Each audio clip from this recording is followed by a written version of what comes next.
to first start off this first round of the day with a nice blanket of thank yous, since after all, it's early in the morning and we appreciate you being here.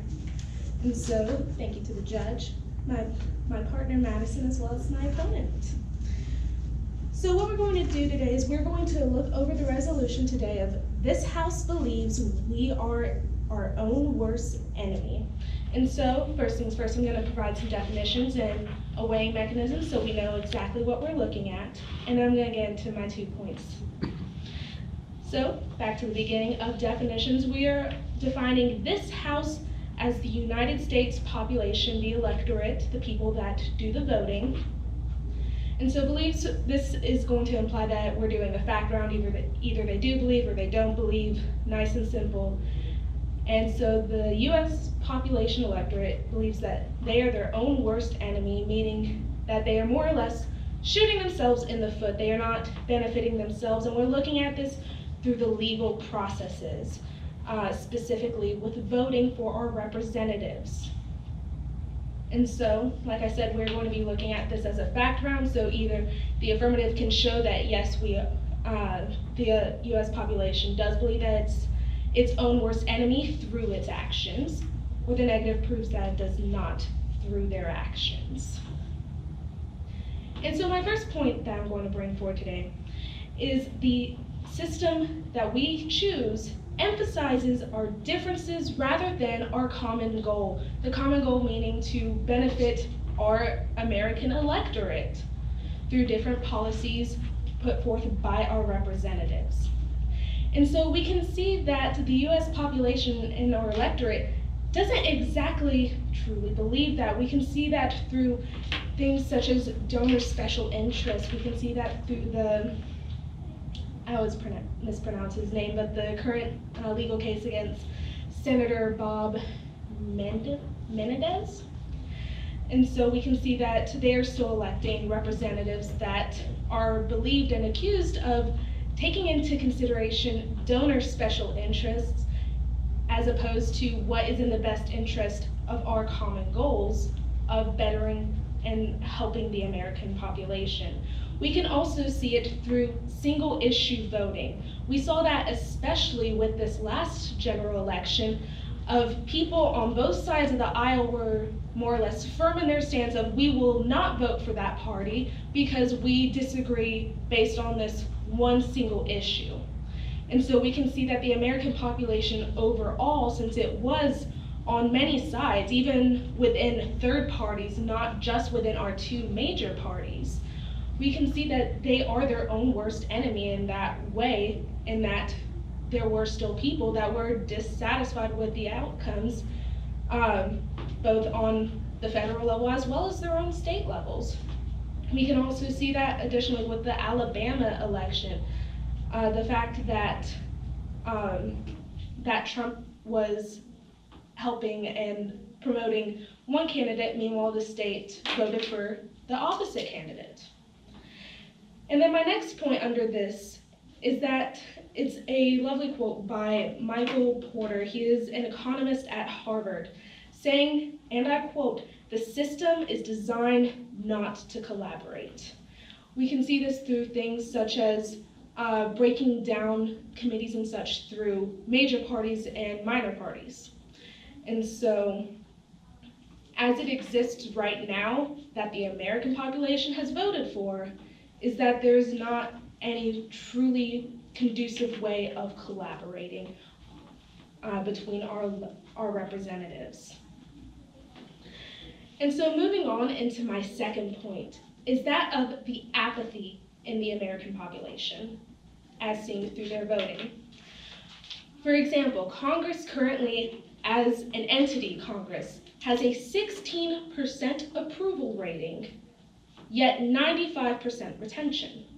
So even though the American population says that they are so dissatisfied with what our representatives are doing, we're still going to keep them in because they are apathetic. We can see that on an individual representative basis, that their individual approval level, like within their own districts, isn't so bad. It ranges anywhere from about 40 to 50%, some higher, some lower, but that being the mean of it.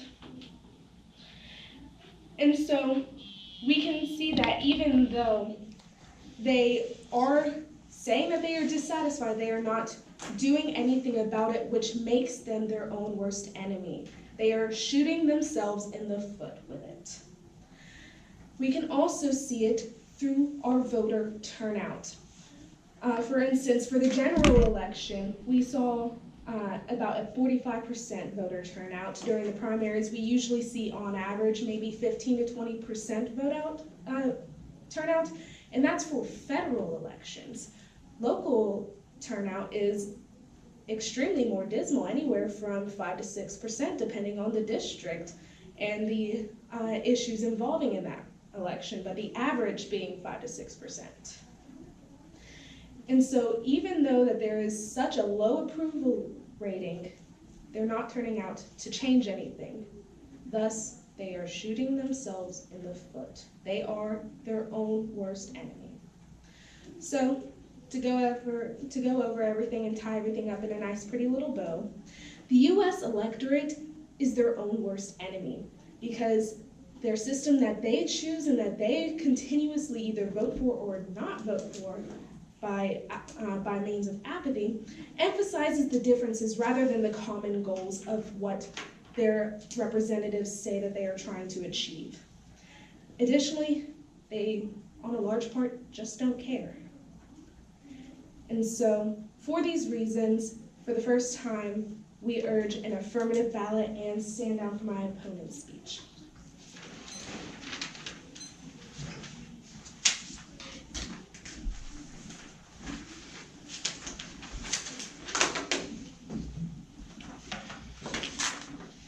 For my roadmap, I have a topicality. I would like to debate the terms of the debate as we have currently defined them as the Act. I would then like to move on to off case, which would be our two disadvantages, and then our singular two advantages. So I'd like to continue to extend the warm blanket of thank yous. I am happy for the clash that we are about to have in this room, and I am extremely glad for the judge and his offering of his time for this education. So the negative wanted to talk about America, and we wanted to talk about the values that America holds at its core, the things that not define the actions of its people alone, but also define the people and the identities we have. The affirmative has violated this interpretation because they have changed this from a value resolution, which it clearly was, to a fact round. And unfortunately, the negative cannot fairly prep for such a hyper-specific fact-based round in the 20 minutes that anyone has to prepare. This res was clearly designed to be a value round, to talk about the core principles of the American people, and we have shifted this to only talk about the very specific actions of how we cast our ballots and how we interact in a political system. This should not be the focus of this debate. The focus of this debate should be about how we feel and how we value America's identities. The impacts of defining this round as a hyper-specific fact round are that the negative loses our fair ground and access to the education in the room. We could not have prepared for these hyper-specific voter points in only 20 minutes when we were supposed to be preparing for a value res. Now, you're going to want to vote on this T. It comes before everything else. Yes? Has, for instance, the polarization been in national news recently? The polarization has been in national news, but we are not just going to talk about singular actions of the American people. We are also going to talk about the entire construction of the American identity since day one for the American war that defined our country to right now. So, back to our voters on the topicality. You're going to want to vote on this topicality. Obviously, the affirmative team has taken the rules of this and they have skewed it in their favor. This is not fair, and the rules of the game, the rules of debate, have to come before the actual arguments. Choosing to not vote on this T would be forcing the negative into a position of dispower and an inability to access the fairness in the room. Now, on to our two disadvantages. Disadvantage one, doubt is, or crippling doubt is bad. Uniqueness point one, confidence and arrogance are not the same thing. Believing that you are correct and refusing to take in other opinions are opposite things. And American people are confident. We are not arrogant.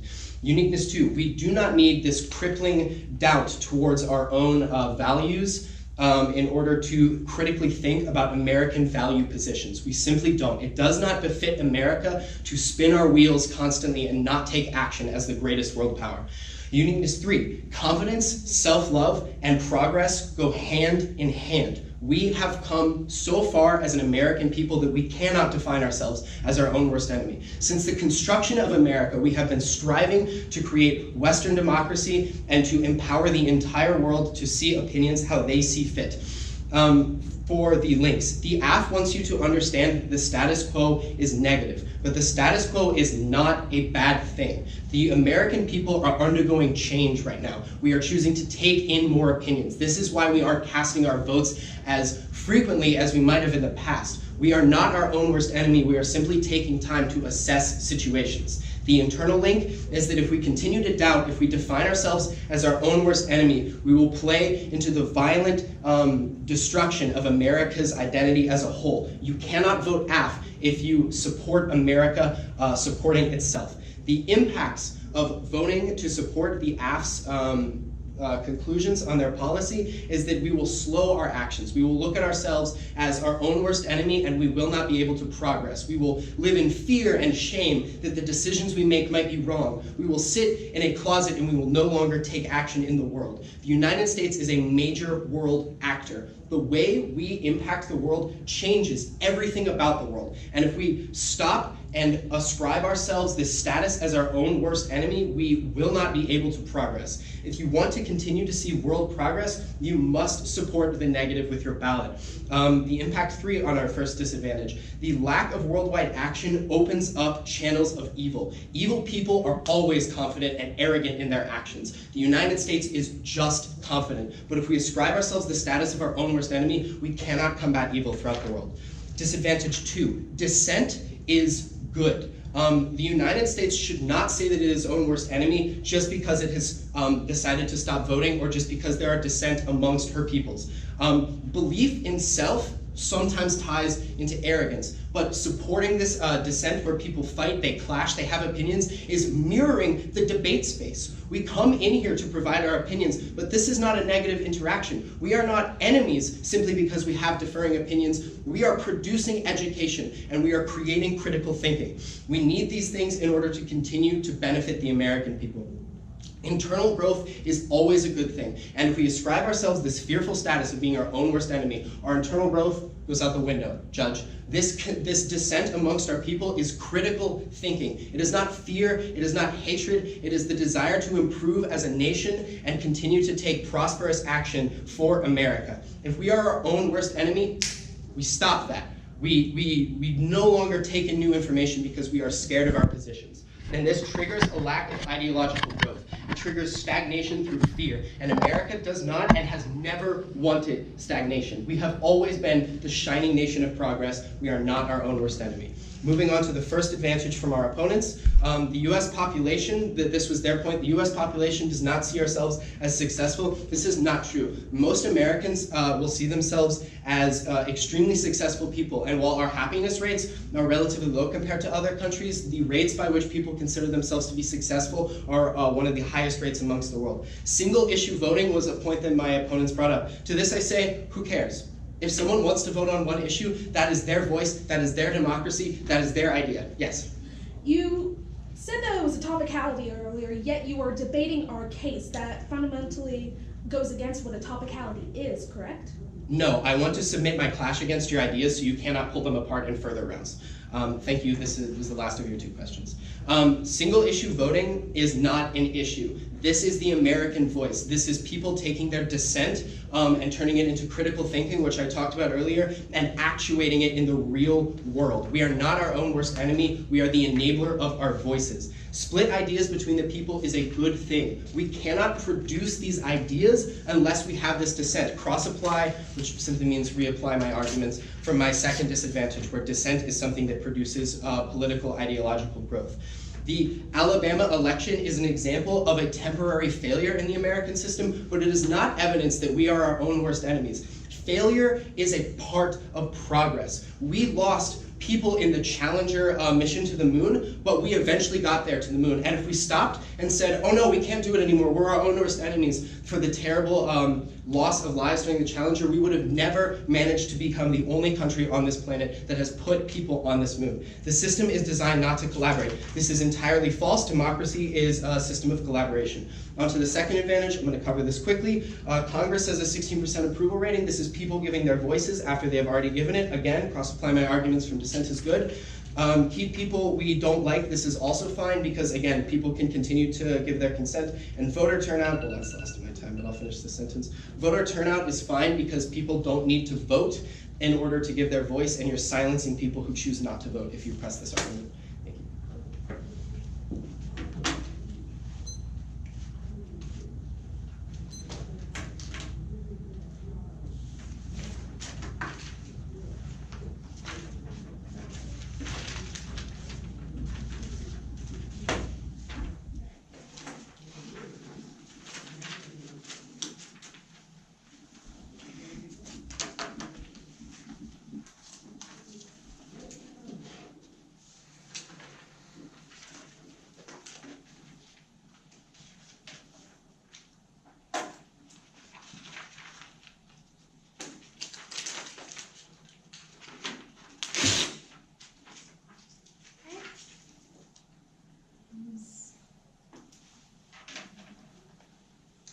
Judge ready? Okay, Kat. Yeah. Alrighty. Seeing as how this is my first and only speech, I would also like to continue the ongoing blanket of thank yous to my judge and opponent for being here. It's much appreciated. So first off, let's quickly clear up a few things that seem to have gotten a bit miffed between what we had presented and how it was interpreted. Basically, our opponent has said he hasn't said how or why us specifying this to the electorate idea that the legislative process is too polarized and voting for representatives is exactly abusive, other than him saying it's quote-unquote specific. And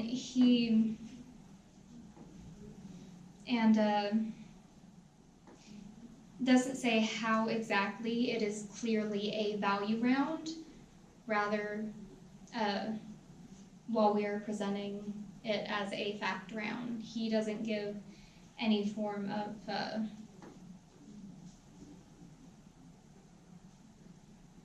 reason as to why this is a value round, why this should be a value round.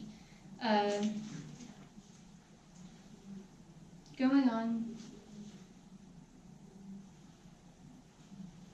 but also going on to his argument against our case that we've brought up, the very fact that while he doesn't agree with what we brought up, he still debated it, therefore that should mean we have that is what this debate should be formed around, because he provided refutation against our case.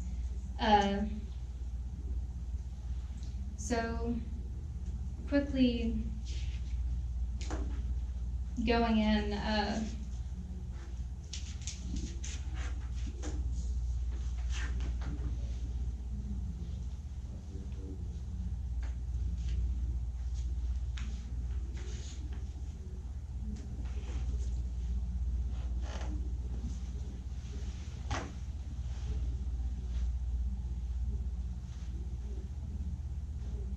basically for this case,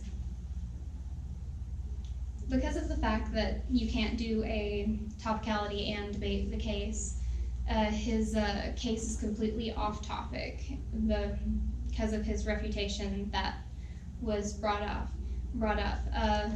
Therefore, going against what he had to say about our case, for our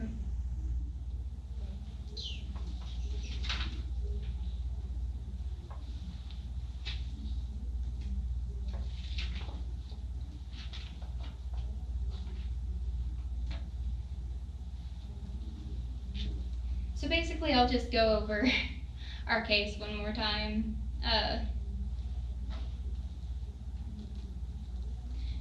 our two contentions were polarization and apathy. And what we were saying was that basically it's more beneficial for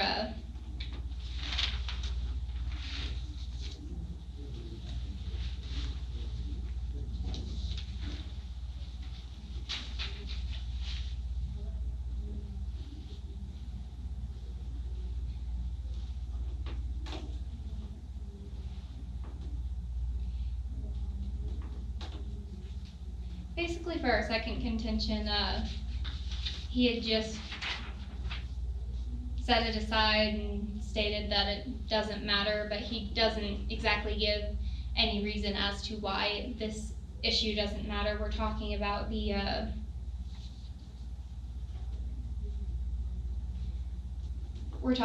how with Congress having a 16% approval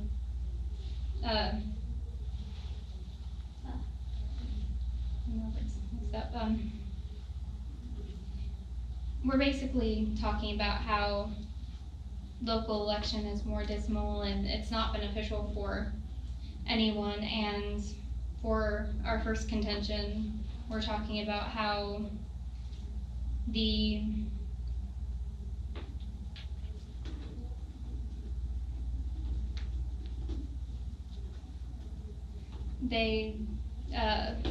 basically don't vote because of, people will not vote for a party because of a certain issue, and therefore it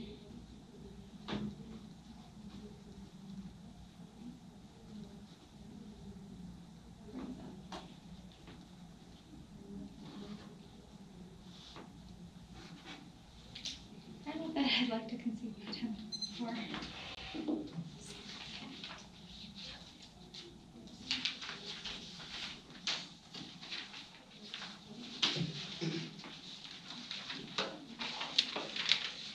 Another quick roadmap, we're going to do the a priori voter, which is the topicality up top. I'm going to speak very quickly again about my on case, and then I'm going to address the arguments that they just presented on their advantages. Again, I'm very happy about the clash we're having in this room. We need to define some terms about a topicality. The affirmative team has just submitted that the negative team cannot offer a topicality and then continue to offer clash on their case. This is false. Facts make up portions of values, but they fall under the umbrella of values. It would have been rude to me and their arguments to not touch on them, but I can still submit the topicality. Clash is education, and education is what I was going for with these arguments, and you'll remember that education and the lack of education were the impacts on the topicality. Now again, I have not rejected their weighing mechanism, which is net benefits. I simply believe that the best way to tackle this round is to view it from the lens of a value round rather than a fact-based round. And that is why the topicality still stays, I'll get you at the end, is still an a priori voter and is still what you are going to vote on because the rules of the game and defining it fairly come before playing the game itself. Question 1 of 2.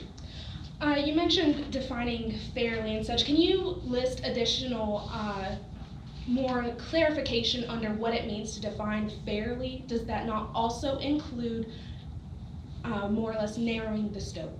So, if we are going to argue a value round, then both of us can approach the values that we believe come defining the values of defining the term my own worst enemy are, but the second the affirmative team narrows the scope down to facts, which the negative team cannot accurately predict, we are forced to treat the round in their form, and the 20 minutes of prep is not adequate, because if they create a case designed to complement their facts, and the negative team presents a case to complement their facts, they're the ones who define the round, generally, except in the case of this topicality, and so it is unfair to the negative to have to deal with these hyper-specific fact rounds. Now, to talk about my disadvantages, starting with disadvantage 1, doubt is bad.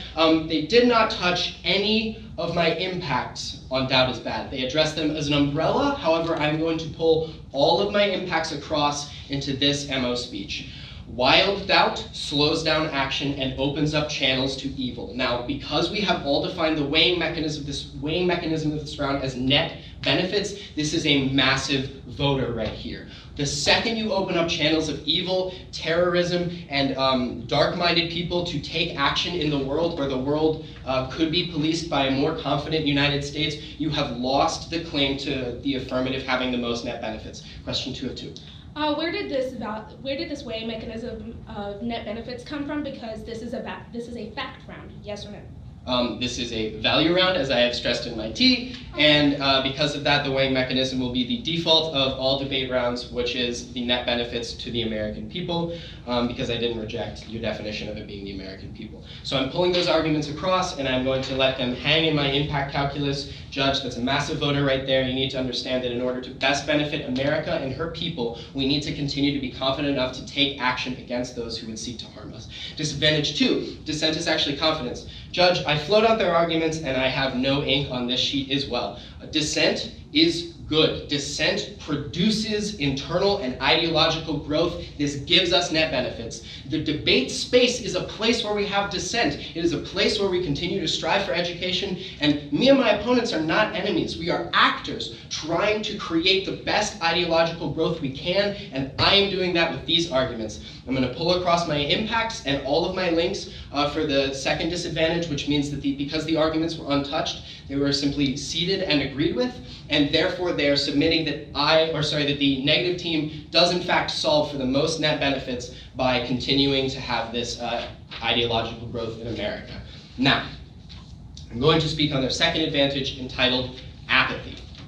The American people are anything but apathetic, and calling them their own worst enemy is a terrible label to place on them. The American people, since day one, since we took the confidence to construct our own nation, have been dedicated to nothing but the prosperity of our nation and the individuals within it. Now, if we're going to continue to talk about how Congress has a low approval rate, this is just more proof that people can cast their opinions one way and feel confident enough to say that they were wrong. If these people were elected, they were elected by a democratic process, and if we dislike the democratic process, these surveys on approval ratings is a tool for dissent to become ideological growth. Again, continuing to cross-apply the dropped arguments from disadvantage 2, where dissent is positive, it creates ideological growth.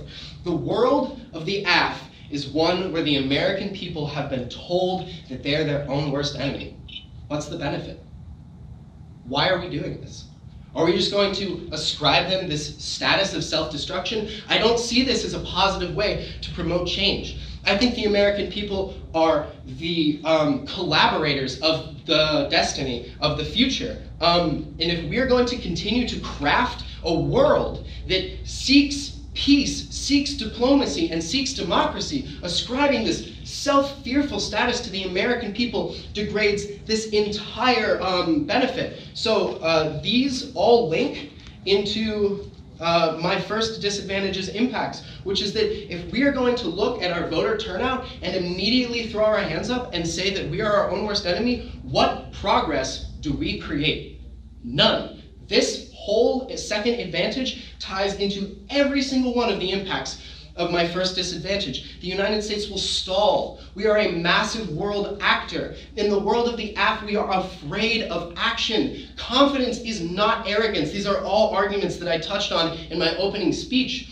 Confidence is good. It imbibes us with the energy to create goodness in the world. And if we do not do this, channels of evil and terrorism and dark-minded people will continue to swarm the political spectrum of the world. We need these narratives, now more than ever, for people to continue to voice their opinions and to not be afraid of what they have to say. Advantage 1, polarization. This entire page ties into the impacts of my second disadvantage, that dissent is good. Polarization is not good. I will submit this. But polarization is a step on the road to progress. It is a mistake that comes up from allowing people to share their viewpoints, but if we are not going to allow people to be confident in sharing their viewpoints, are we really America? Is this still our country and her people? It's not. These impacts are huge voters in these rounds. The negative team has submitted that we should have confidence in the American people, and the affirmative team just wants to tear down these definitions. When I come up here in 50 more seconds and I close with the LOR, I'm going to talk about all of these voters and why they're the only things in this round that matter in this debate room and outside of it. I'm going to cede the remaining 30 seconds of my time, and I'm going to stay up here and begin the LOR now. Quick overview. The negative team wants America to prosper, wants America to benefit, wants America to continue to be America. And that is our narrative that we have been pulling through for this entire round from start to finish, and that is the narrative that you will be supporting when you vote negative, Judge. To talk about the topicality, the only ink that I have on the topicality is the rejection that because I covered their points, I cannot still submit this topicality. This is false.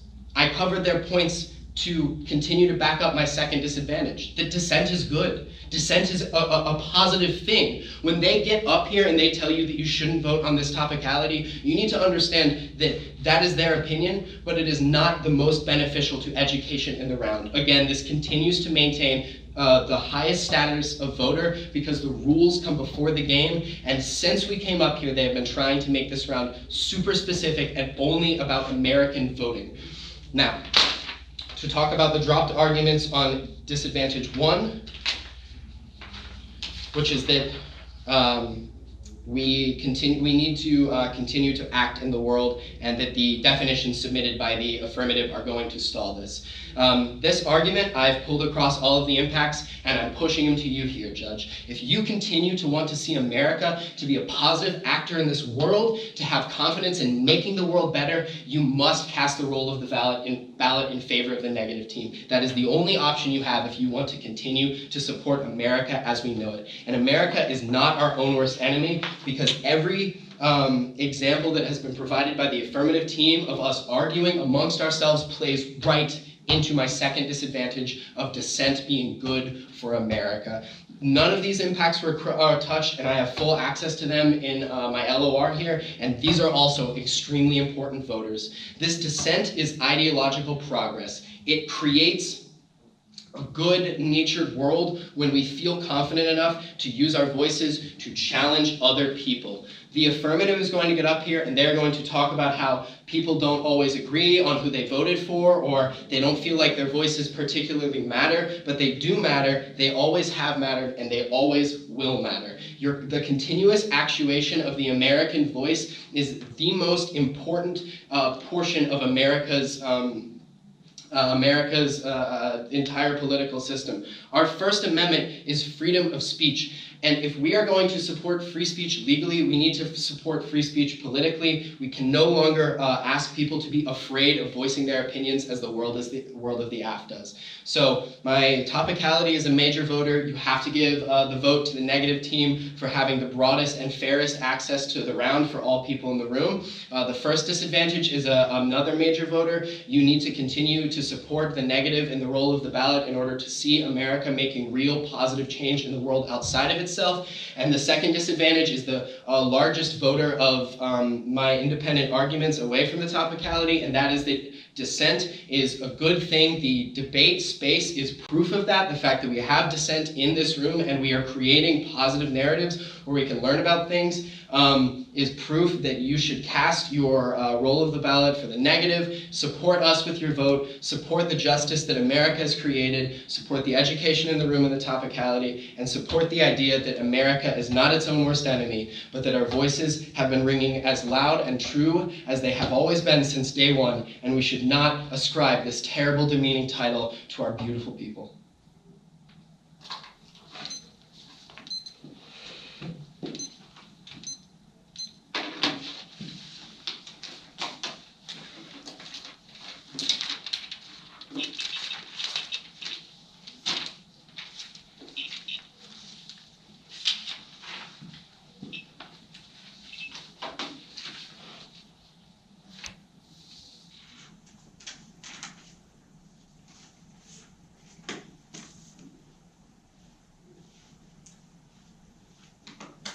Is my judge ready? Madison, my opponent?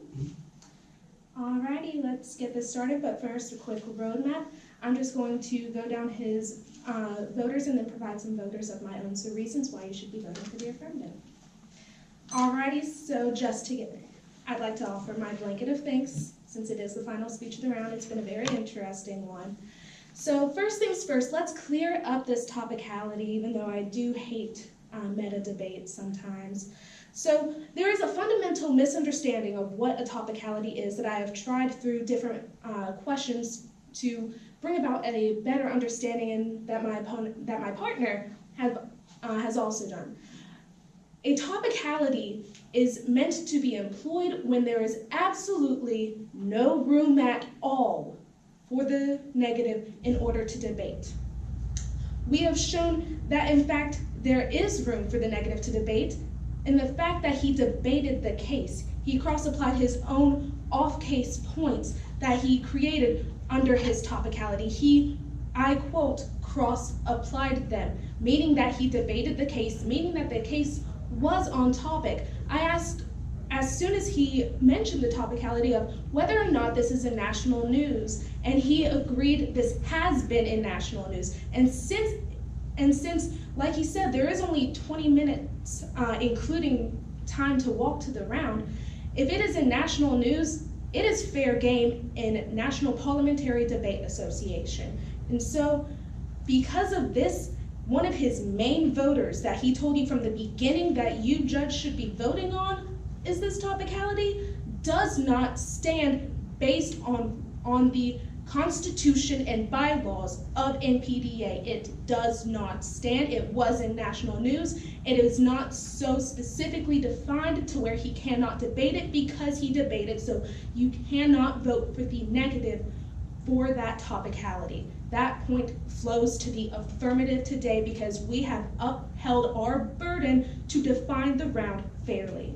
Anything more on that is purely a time suck. Moving on into his next points of that of his first disadvantage of continuing to act saying that it is the only option to continue to support America being America. That instead pigeonholes us on the affirmatives side, since he phrased it that specific way, saying that to vote for the affirmative is to essentially vote that America shouldn't be America anymore. And so we cannot fairly do that. It is morally apprehensible. Additionally, he worded it and phrased it that way within his last speech, making it a moving target.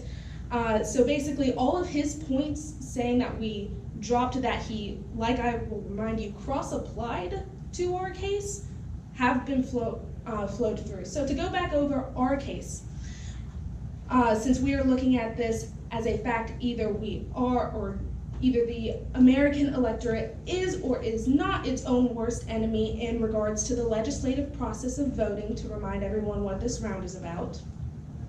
Our first point is that of emphasizing the differences rather than the common goals. We saw that, like he did not touch, in our special donor interest. I gave the example of Senator Menendez's case. Additionally, with one-issue voters, single-issue voters, his only refutation, the only ink I have on my page about that is who cares? And that is exactly the point. It is because they do not care, with our second point of apathy, that we see that that is what makes them their own worst enemy. Like I said from the beginning, they are shooting themselves in the foot with it. We saw that with the overall Congress approval rating of 16% with a retention rate of 95%, meaning that even though they disapprove of what Congress is doing, they're not making a change about it. They are not benefiting themselves, since the negative wants to bring about net benefits. So to go over some voters, first things first. The first point is that of the topicality. The negative rests pretty much his entire case on it. Meanwhile, it does not stand. I'm sorry, I thought I had 5 minutes. Do I? Okay. You have 38 seconds. Perfect. And so that does not flow through today. Thank you. I don't do that out. And so the next voter I have is that of our entire case of what we had. We have shown that the American people, based on their actions, are their own worst enemy, and that is what this round is about today, Judge. And so I see the last 10 seconds of my time. I thank you all for joining us, and I hope you'll have a wonderful rest of your day and strongly urge an affirmative ballot.